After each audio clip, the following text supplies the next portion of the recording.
Hi viewers, ഇന്ന് നമ്മൾ ഉണ്ടാക്കാൻ പോകുന്നത് ചെറുപയർ ദോശയാണ്.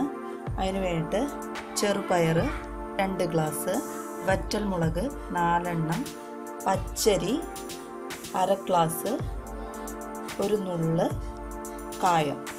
ചെറുപയർ 8 മണിക്കൂർ വെള്ളത്തിലിട്ട് കുതിർക്കുക. പച്ചരി 2 മണിക്കൂർ വെള്ളത്തിലിട്ട് കുതിർക്കുക.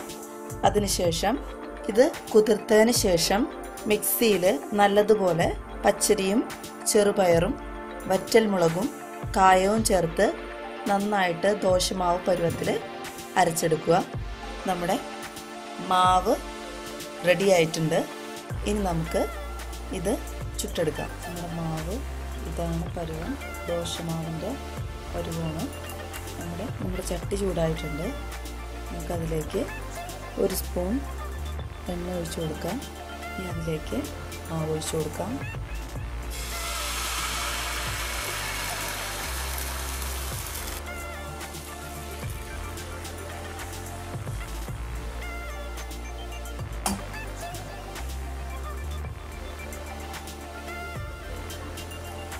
ഇത് മൂടി വെച്ച് കൊടുക്കാം.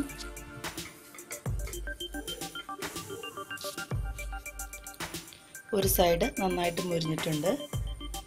അടുത്ത സൈഡിലേക്കും മറിച്ചിട്ട് എണ്ണ ഒഴിച്ചു കൊടുക്കാം.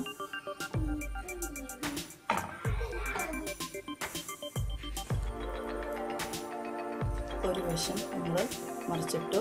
ഇനി അടുത്ത വശത്തേക്ക് എണ്ണ ഒഴിച്ചു കൊടുക്കാം. നമ്മുടെ സ്വാദിഷ്ടമായ ചെറുപയർ ദോശ റെഡിയായി കഴിഞ്ഞു. വളരെ എളുപ്പമാണ്, വളരെ പോഷക സമ്പുഷ്ടമാണ് ചെറുപയർ അരിയായതുകൊണ്ട്.